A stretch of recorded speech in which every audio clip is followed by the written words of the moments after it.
What's going on everyone, Alex here, and today I thought I'd take you through my review or long-term review of this keyboard, the Keychron K2.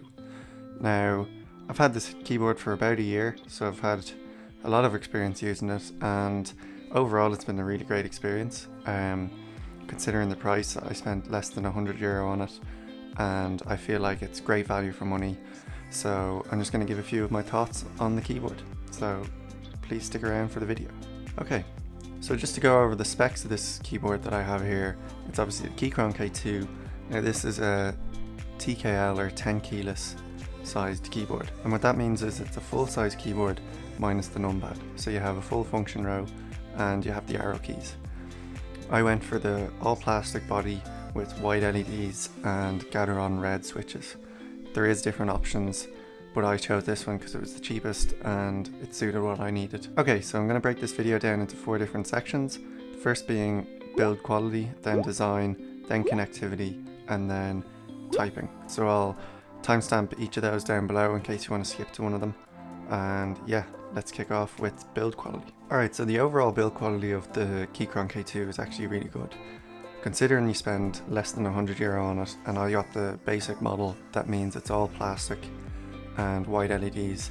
Build quality is really good. You do know it obviously is plastic and you can feel that it's plastic, but it is quite rigid. There's not much flex out of it. It sits well on the desk, and yeah, I'd have to say I'm pretty impressed with it considering the price that you see of some keyboards out there. And the keycaps feel nice to type on.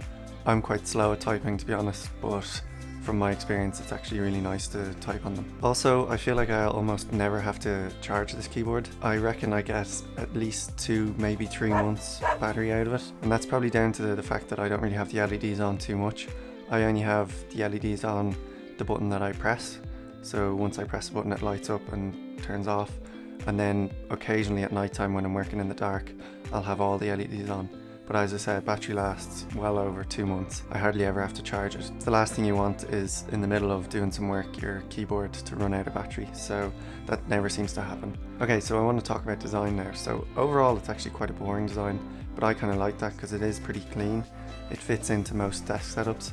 Lots of greys, lots of blacks, and that suits my desk setup over here where most of the colours are black. But yeah, there is the option to have the 2 orange keycaps on the top right and left, which give a nice accent to the keyboard, give us a bit of colour. It would be very boring if you didn't have those 2 there. But yeah, overall I think it actually looks like a nice keyboard. You could change the keycaps if you wanted to buy some. I didn't see the need. I'll probably build my own keyboard, make it look a bit better, but as you're buying it, if you're buying a keyboard stock, I think it looks alright. Okay, so the keyboard is actually quite thick if you compare it to something like the Magic Keyboard that Apple have, or even any other regular keyboard. When you're typing, your wrists are quite a bit off the desk, so that could be a problem if you're working at it for long periods of time. So in that case, I would recommend getting yourself a wrist rest. So I got this one really cheap on Amazon, only a couple of euro, but Keychron themselves actually do offer their own custom, well, they're not custom, their own wrist rests that I think are coming like different grains of wood and stuff like that, if you're into that. I didn't want to spend that much money, so I just got a cheap one on Amazon, as is customary on this channel. The Keychron, as I mentioned earlier, has LEDs. I got the white LEDs, but there is an RGB option. I just didn't feel the need to pay extra, and I don't really like RGB too much. In saying that, I do have RGB behind my desk, but yeah, I don't like all the different themes and colours that RGB has. I think the plain white looks good. There is lots of different settings that you can have it set to, where different patterns and stuff like that, and to do this you simply just press the top right hand corner key, and yeah, you can change to whichever design or pattern you want. As I said, I usually have it on the pattern that the keycap that I press lights up, just because it saves a lot of battery, and then with one toggle I can switch to having all the keycaps lit up and I can see what I'm typing at night time. So I mentioned earlier that it is obviously a Bluetooth keyboard, and that's one of the main reasons why I bought it. So you have the option to connect it to up to 3 different devices, or have it paired to 3 different devices, and then you can just toggle between those 3 really easily by using the function key and 1, 2 and 3. As I said, I switch between my Windows work laptop and my Mac laptop pretty regularly, so having the option to toggle between them really quickly is huge for me, and it saves a lot of time. So there is an option to have the keyboard connected through a cable, which I don't really know why you do because the battery life is so good, but that option is there.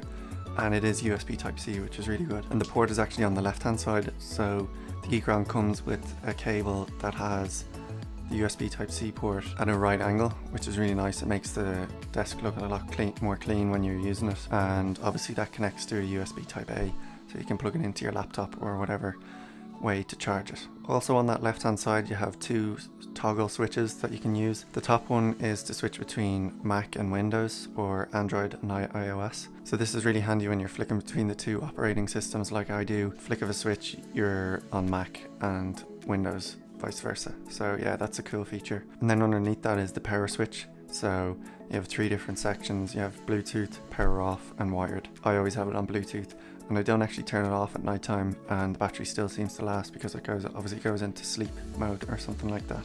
Lastly, I want to just talk about typing. This is probably the reason why you actually buy the keyboard, to type on it, which makes sense. So I ended up going for the Gateron Red Switches. As I said, you do have the option to go for Gateron Blue or Brown. So the reason I went for the red switches is because the other two are tactile and these are linear, and that meant that they're a little bit more quiet. And I just felt over the course of a year having the clicky switches would kind of irritate me and I'd get sick of them. And the red ones are a bit more subtle and they wouldn't annoy me basically. And I have to say I really enjoyed using them. It's very satisfying to use a mechanical keyboard. And yeah, I'd recommend the red switches for anyone who's not sure which ones to go for. Here's a quick sound test to give you an idea of how the keyboard sounds.